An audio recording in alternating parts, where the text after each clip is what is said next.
પ્રદ્યુમ્નનગર police સ્ટેશનના રેલનગર વિસ્તારમાં એક હત્યાનો બનાવ બનેલ છે, જેમાં હકીકત એવી છે કે મરણ જનાર જે ઇકબાલભાઈ આસિફભાઈ સોરા છે, ઉપલેટાના મૂળ રહેવાસી છે, એ ફરિયાદી જે આરોપી છે એમના ઘરે એમના પુત્રી સાથે એમનો પ્રેમ સંબંધ હતો અને પુત્રીને મળવા માટે આરોપીના ઘરે આવ્યા હતા અને પછી આરોપી દ્વારા પોતાની પુત્રી સાથે એમને જોઈ જતા આરોપી ઉશ્કેરાઈ ગયા અને છરી દ્વારા એમના પગ ઉપર ઘા કરવામાં આવેલ અને પગના ભાગેથી લોહી વધારે વહી જતા મરણ જનારનો મૃત્યુ નિપજેલ।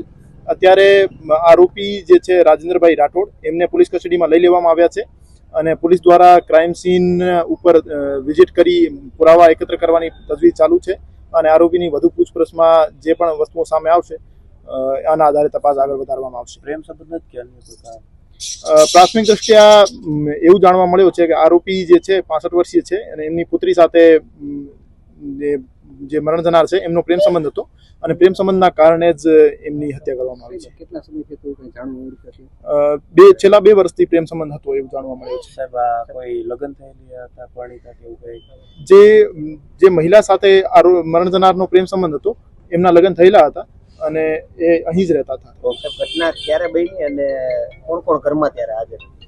ઘટના આજ બપોરે 4:30 વાગ્યાની આજુબાજુની છે અને ત્યારે જે મરણ જનાર છે, મરણ જનારની પ્રેમિકા અને એમની પુત્રી અને આરોપી 4 માણસો ઘરમાં હાજર હતા।